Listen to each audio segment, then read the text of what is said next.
എല്ലാവർക്കും വിനീത നമസ്കാരം. ശ്രീമദ് ഭാഗവതം ഏകാദശ സ്കന്ധം അധ്യായം 10 ശ്ലോകം 10, 11, 12, 13, 14 5 ശ്ലോകങ്ങൾ ഇന്ന് നമുക്ക് നോക്കാം. ഭഗവാന്റെ ഉദ്ധവോദ ഉപദേശം തുടരുന്നു. കൃഷ്ണായ വാസുദേവായ ഹരയേ പരമാത്മനെ പ്രണതക്ലേശനാശായ ഗോവിന്ദായ നമോ നമഃ. ശ്ലോകം 10. ഓം നമോ ഭഗവതേ വാസുദേവായ യോസൗ ഗുണൈർവിരചിതോ ദേഹോയം പുരുഷസ്യ ഹി സംസാരസ്തന്നിബന്ധോയം പുംസോ വിദ്യാച്ഛിതാത്മന. വിറകിനോട് അഗ്നിക്കുള്ളതുപോലെ ആത്മാവിന് ദേഹത്തോട് സംബന്ധമുണ്ടെങ്കിൽ ഈ ചേർച്ചയും അത് നിമിത്തമുള്ള അവസ്ഥാഭേദങ്ങളും നശിക്കുന്നത് എങ്ങനെയാ? അങ്ങനെ ഒരു ശങ്കയുണ്ടെങ്കിൽ അതിന് പറയാണ്, ഈശ്വരാധീനങ്ങളായിരിക്കുന്ന മായാഗുണങ്ങൾ കൊണ്ടുണ്ടാക്കപ്പെട്ടിരിക്കുന്ന സ്ഥൂല സൂക്ഷ്മദേഹങ്ങളിൽ ഞാൻ എന്നുള്ള ഭാവം സ്വന്തം രൂപത്തെ ധരിക്കാത്തതായ അവിവേക നിമിത്തം ജീവനുണ്ടാകുന്നു. ഇതാണ് ഭ്രമം.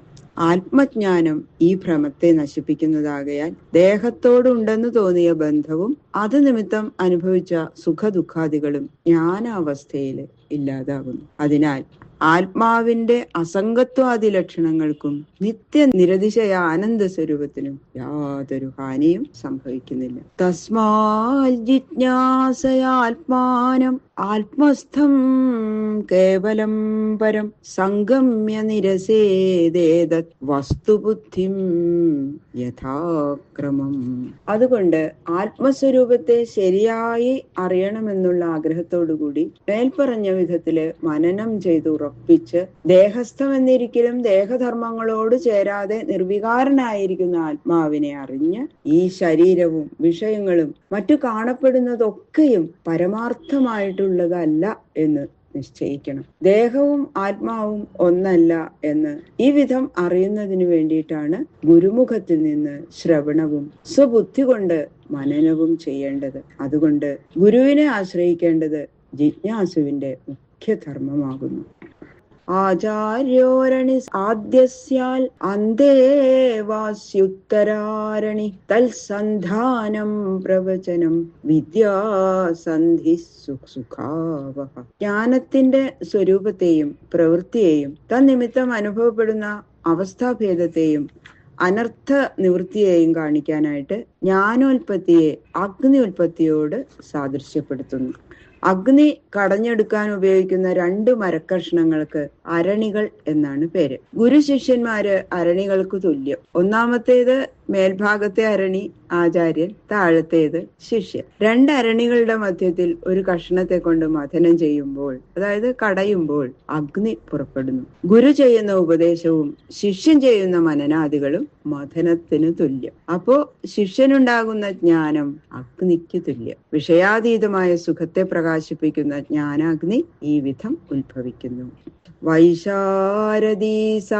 വിശുദ്ധ ബുദ്ധി ധുനോതിമായാം ഗുണസംപ്രസൂതാം ഗുണാംശ്ച സന്ദഹ്യ യഥാത്മവേദൽ സ്വയം ജശാമ്യത്യാസമിൽ യഥാഗ്നി. ജ്ഞാനം നാനാത്വ ബുദ്ധിയെയും അഗ്നി ആദ്യാദി പദാർത്ഥങ്ങളെയും ദഹിപ്പിക്കുന്നത് ഒരുപോലെ എന്ന് കാണിക്കുന്നു. ഉപദേശിച്ച ഗുരുവിന്റെയും ഗ്രഹിച്ച ശിഷ്യന്റെയും യോഗ്യതയെ അനുസരിച്ചുകൊണ്ട് ജ്ഞാനം വിശുദ്ധിയെ പ്രാപിക്കുന്നു. യാതൊരു ചലനവുമില്ലാതെ ഏറ്റവും പ്രകാശിക്കുന്ന ഈ ജ്ഞാനാഗ്നി ഗുണങ്ങളെ ഉത്ഭവിപ്പിക്കുന്ന മായയെയും ഗുണകാര്യങ്ങളായ ദേഹാദി പ്രപഞ്ചഭാവനയെയും നശിപ്പിക്കുന്നു. അന്യദൃഷ്ടിക്ക് സകലവും ഉണ്ടെങ്കിലും ജ്ഞാനിയുടെ ദൃഷ്ടിയിൽ ആത്മാവ് മാത്രമല്ലാതെ മറ്റൊന്നും കാണപ്പെടാത്തതിനാൽ ദുഃഖസ്ഥാനങ്ങളായ ദേഹാദി ബന്ധങ്ങൾ മുഴുവനും നശിച്ചുപോയി. ഗുണങ്ങളും ഗുണകാര്യങ്ങളും ദഹിച്ചതിനാൽ ഇനി ദഹിപ്പിക്കത്തക്കതായിട്ട് യാതൊന്നുമില്ല.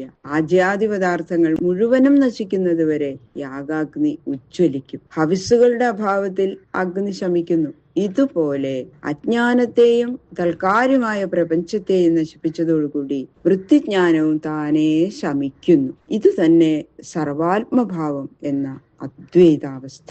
സൂര്യാദിദേവന്മാരെ കുറിച്ച് യജിക്കുന്ന ഗൃഹസ്ഥാശ്രമികൾ തുച്ഛ സുഖസ്ഥാനങ്ങളായ സ്വർഗാദി ലോകങ്ങളെ പ്രാപിക്കുന്നു. മോക്ഷാർത്ഥി ശ്രവണ മനനാദി പ്രവൃത്തികളാൽ ഉജ്ജ്വലിപ്പിച്ചതായ ജ്ഞാനാഗ്നി സംസാര ദുഃഖത്തിന്റെ ആത്യന്തിക നാശത്തെ വരുത്തി അവന് മോക്ഷ സാമ്രാജ്യത്തെ നൽകുന്നു. ബാഹ്യമായ അഗ്നിക്കും വിചാരത്തിൽ നിന്നുണ്ടാകുന്ന അറിവാകുന്ന അഗ്നിക്കും ഈ ഭേദമുണ്ടെന്ന് അറിയണം.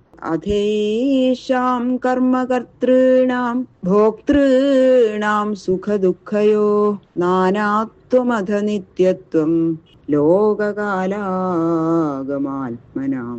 ആത്മാവ് സ്വയമേവ പ്രകാശിക്കുന്നു. കർത്താവ് ഭോക്താവ് എന്നുള്ള സകല വിപരീത ഭാവനകളും നശിപ്പിച്ചപ്പോ സർവാത്മാവായിരിക്കുന്നത് താൻ തന്നെ എന്ന പരമാത്മജ്ഞാനം ഉണ്ടായതിനാൽ അദ്വൈതാവസ്ഥ സിദ്ധമായി. ഈ സംഗതി വിലക്ഷണ സ്ഥൂല സൂക്ഷ്മാൽ എന്ന് തുടങ്ങിയിട്ടുള്ള 5 ശ്ലോകങ്ങൾ കൊണ്ട് വിവരിച്ചു. ഈ ശ്ലോകങ്ങളെ കുറിച്ച് ചിലരൊക്കെ ആക്ഷേപങ്ങളെ എടുത്തു കാണിച്ച് അവയുടെ അയുക്തി പ്രകാശിപ്പിച്ചുകൊണ്ട് മുകളിൽ പറഞ്ഞ കാര്യങ്ങളൊക്കെ ബലമായിട്ട് ഉറപ്പിക്കാൻ വേണ്ടി എതിർകക്ഷിയുടെ വാദത്തിന്റെ സ്വരൂപത്തെ കാണിക്കുകയാണ്. മീമാംസകന്മാർ ആത്മാവിന്റെ ഏകത്വത്തെ സമ്മതിക്കുന്നവരല്ല.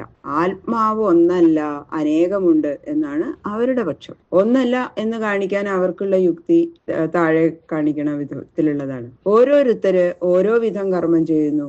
ഓരോരുത്തരും ഓരോന്ന് സുഖമായി തോന്നുന്നു. ഒരേ സാധനം ഏവർക്കും ഒരുപോലെ സുഖഹേതുവോ ദുഃഖഹേതുവോ അല്ല. ഞാൻ എന്നുള്ള അറിവ് എല്ലാവർക്കും ഉണ്ട്. ഈ അറിവിനാൽ അറിയപ്പെടത്തക്കതു തന്നെയാണ് ജീവൻ. എല്ലാ ദേഹത്തിലും ഈ ജീവനുണ്ട്. എങ്കിലും ഓരോരോ ശരീരത്തിൽ ഇരിക്കുന്ന ജീവൻ വെവ്വേറെയാണ്. കർത്തൃത്വം ഭോക്തൃത്വം ഈ ജീവനുള്ളത് തന്നെ. ഇങ്ങനെയല്ലാതെ വികാരങ്ങളൊന്നുമില്ലാതെ സർവജീവ സ്വരൂപനായിട്ടുള്ള പരമാത്മാവ് ഒന്ന് വേറെ ഇല്ല. അതുകൊണ്ട് പ്രപഞ്ചത്തിൽ വിരക്തി എന്ന സ്വരൂപത്തോടു കൂടിയ വൈരാഗ്യം ഉണ്ടാവാൻ അവകാശമില്ല. എന്തുകൊണ്ടെന്നാൽ സുഖദുഃഖാദികൾ അനുഭവിക്കാനുള്ള സ്ഥാനങ്ങൾ ലോകം, കാലം, ആഗമം, ജീവൻ ഇവയൊക്കെയാണ്. സുഖസാധനങ്ങളുടെ വിളഭൂമിയാണ് ലോകം. അവയെ അനുഭവിക്കാൻ ഉപകരിക്കുന്ന അവസരം കാലം. സമ്പാദിക്കാനുള്ള മാർഗങ്ങളെ അറിയിക്കുന്ന ശാസ്ത്രം ആഗമം. അനുഭവിക്കുന്നതോ ജീവൻ. ഇവയൊക്കെ എന്നും ഉണ്ട്. ഉള്ളതല്ലെങ്കിൽ എല്ലാവർക്കും ഒരേ സമയത്തിൽ ഉണ്ടാകേണ്ടതായിരുന്നില്ലേ? അങ്ങനെ ഉണ്ടായി കാണാത്തതിനാൽ ലോകാദികൾ നിത്യങ്ങളും ജീവനുള്ള കർത്തൃത്വാദികൾ സ്ഥിരവും വൈരാഗ്യം അസംഭാവ്യവുമാകുന്നു. ഇങ്ങനെയാണ് ചിലർ പറയുന്നത്. ബാക്കിയുള്ള ശ്ലോകങ്ങള് നാളെ നോക്കാം. സർവത്ര ഗോവിന്ദനാമ സങ്കീർത്തനം ഗോവിന്ദ ഗോവിന്ദ ഗോവിന്ദ.